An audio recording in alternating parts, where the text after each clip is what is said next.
Hi, I'm David Duncan. I'm a partner solutions architect for our Linux platform partners.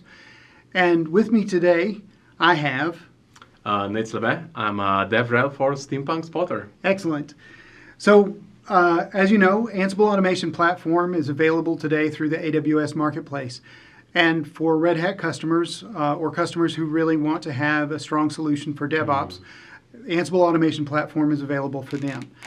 And ultimately, that is a fantastic target for our customers, and exactly where they're going with their ability for their manageability and their operations on the cloud and in their hybrid environments. And so, Nate, we have customers over here who have Ansible playbooks. Very good Ansible playbooks that meet their requirements. How do we get them from here to here with the help of Spotter? Yeah, perfect question actually. So when we are talking about the users and the actual development of the Ansible playbooks, Spotter is really good by delivering that, let's say, developer-oriented functionalities to them. So is this the documentation, the security checks, the best practices, and we have that. Let's draw Spotter here. Spotter. Yeah. So Spotter actually helps not just in the end goal or the last section, but also provides support to the developer. So actual developer can use Spotter and have that loop here. When he's actually or she is actually developing the Ansible code. So when you write code, Spotter checks that code and provides feedback, not just on the best practices, but the company security standards as well. So because Spotter is a centralized platform, it offers support on multiple layers. Oh, okay. So then now here, I've got immediate feedback for myself as a developer. Yes.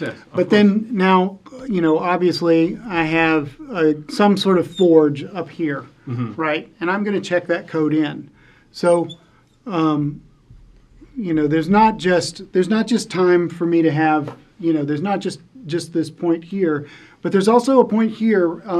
Where does Spotter fit into my forge? Yeah, of course. So, because most of the companies doesn't have just one developer, but you can have developers, and those developers are committing code to the actually Git repositories. So each commit, or let's say the merge request to elevate the Ansible code to higher environments, you usually use CI/CD.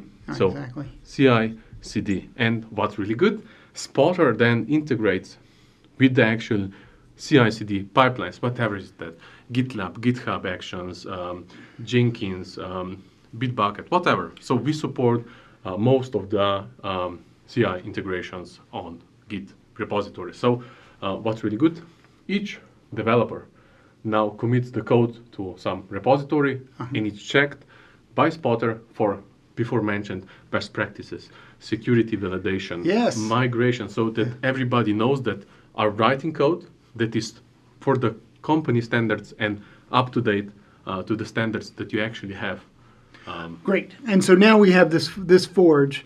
We have Spotter interacting here to look for changes in the code that are not necessarily up to our best practices, compliant with our security practices, or now consistent with our workflow. Exactly. And that's really good, yeah. that is exactly where we go here. So now at the Ansible Automation Platform layer, we have a workflow. That workflow is going to be different than just looking at the code, comparing those policies.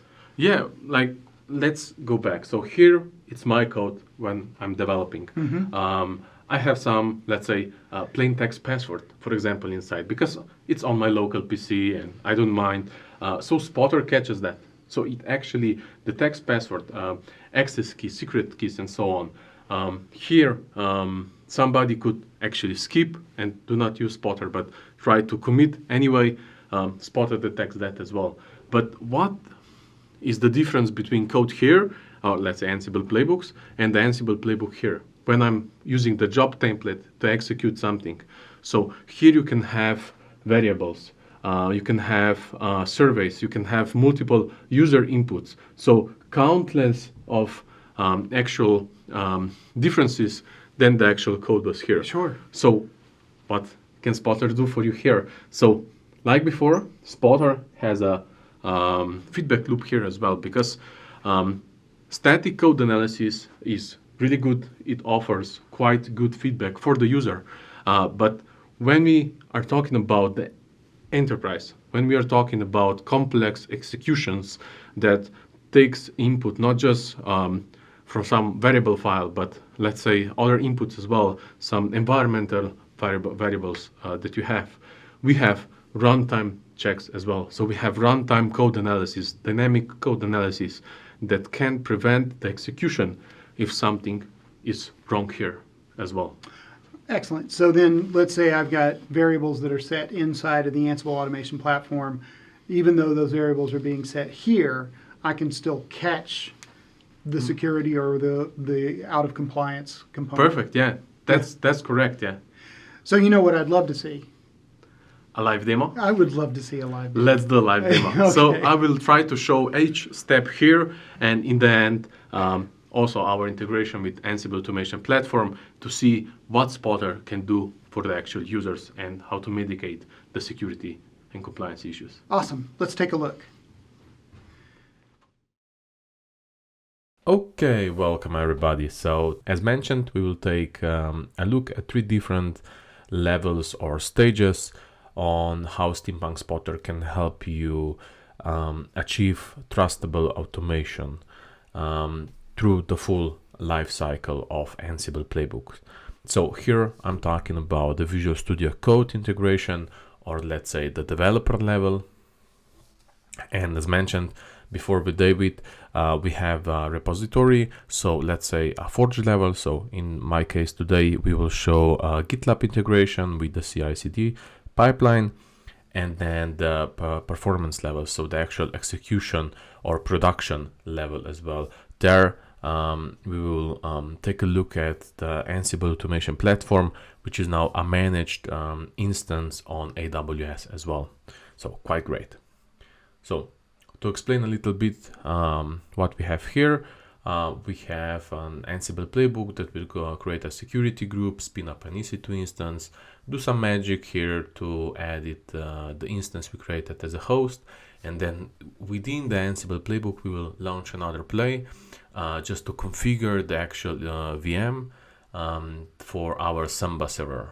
So we will spin up a Samba server, create a few configuration settings there, and also create a banner message, for example, because we have, let's say, internal compliances that demands me that I do that.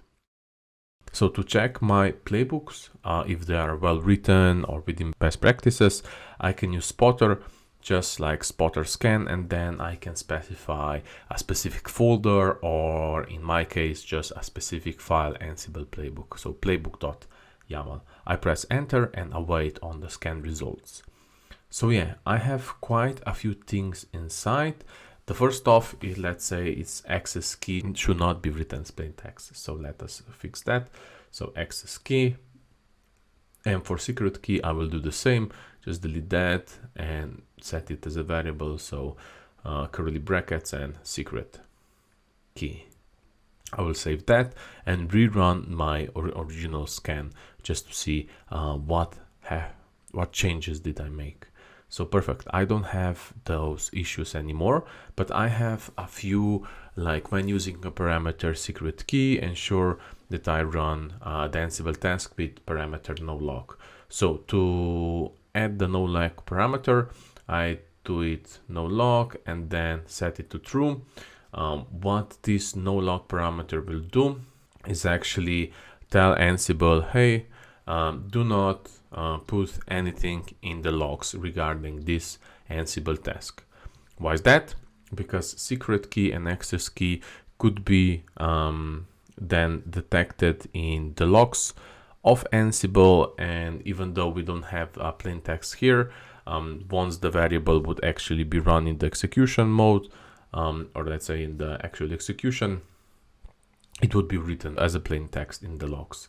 But here within Spotter, we have many things like full name, emails, and a bunch of other stuff that potentially could be a secret or treated like a secret as well, but are not by default. So full name or email potential as well. I did the same for EC2 instance just because Spotter told me that I should cover that as well. So next two rules I will skip for now. Let me just go to the become true on the play level.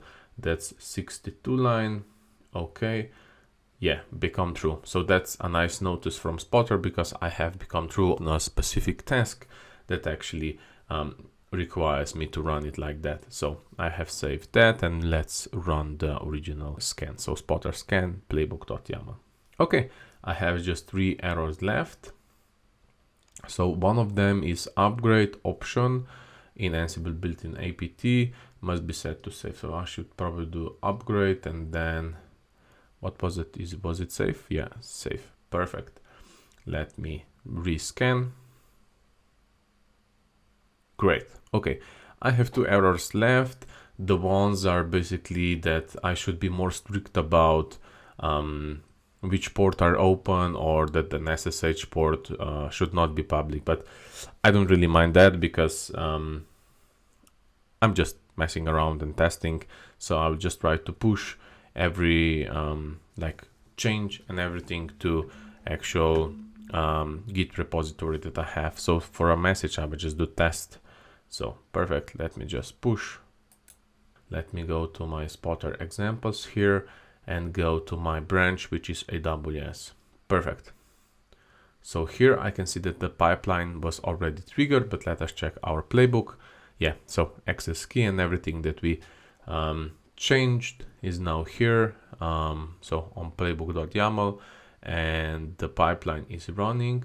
Oh, finished. So perfect. Let us see what awaits us here. So let's just start from the bottom.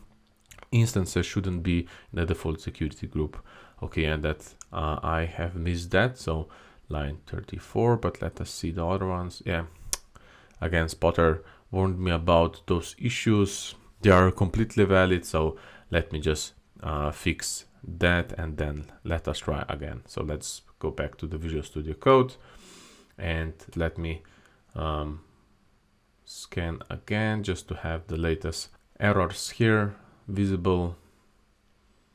Perfect. So the 2 that was mentioned there, all of the scan, let's say output or feedback from Spotter, you can see on our web interface as well. So let's see the full project here. I can see on a specific error and see the Ansible code snippet as well, which is really pretty neat because, for example, when I'm debugging or troubleshooting Ansible code and I don't know how to continue, I can just send the link of this project or specific scan, let's say, to a colleague of mine, and we debug them together. But in this instance or case, I know how to fix it because port 80 I don't really use or utilize.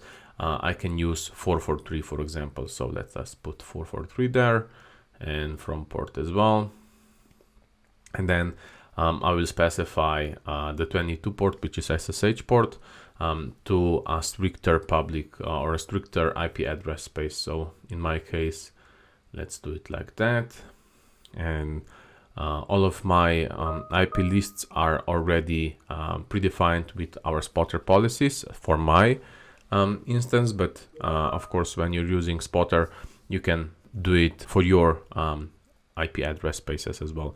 But now I have a few different hints that I'm using decimal version of the actual, let's say, definitions of files.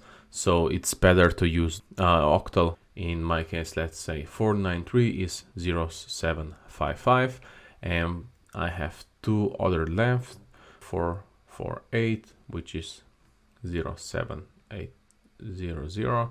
Perfect, and that's the same as well. So let me save that and scan again, and let's see if we have a potential success here now. Perfect. Yeah, a success. Let's do a commit message for success. Perfect. And that, and then push. Okay, we are back to our pipeline.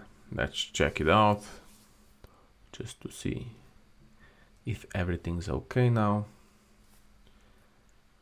Okay, we have one issue left, which is, what was it? Oh, the instance shouldn't be in the default security group. Yeah, that is like one policy defined by my organization, because I created a Samba security group and then I didn't use it here. So that is an actual honest mistake on my end.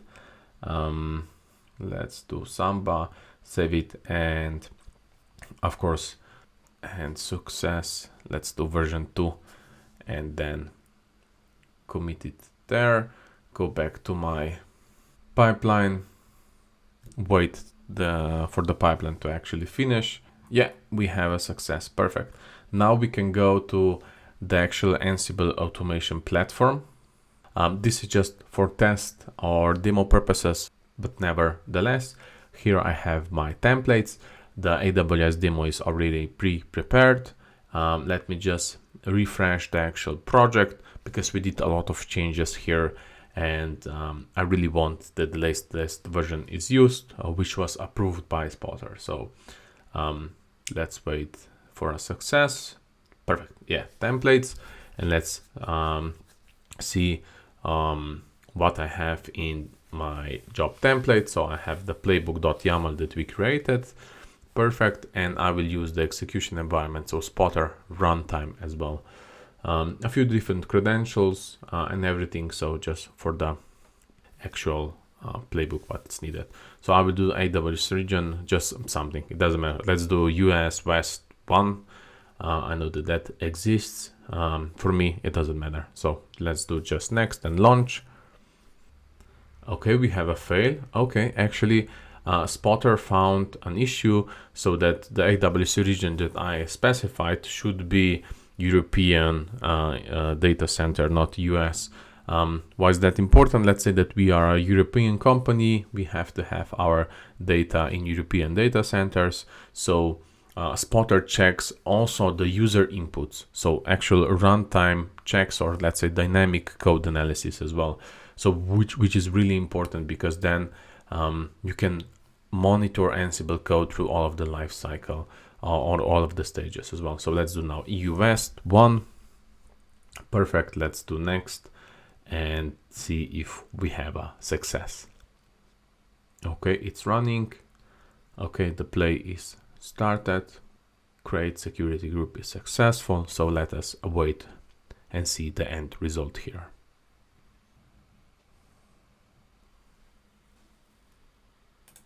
Perfect. So now we can see that we have a successful execution of our Ansible playbook.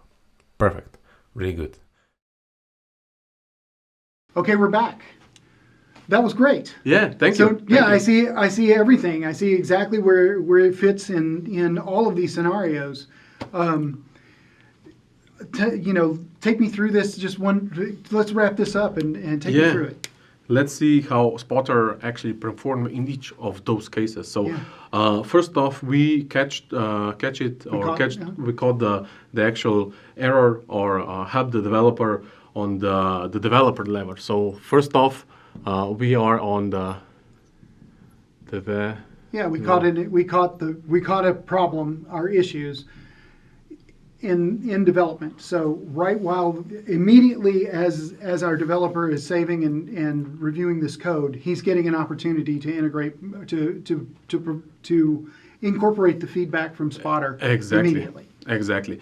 The developer received really good feedback when he was developing the code. But when we tried to push our or commit our code to our forge level, let's say the quality level, we were a little bit lazy on this one.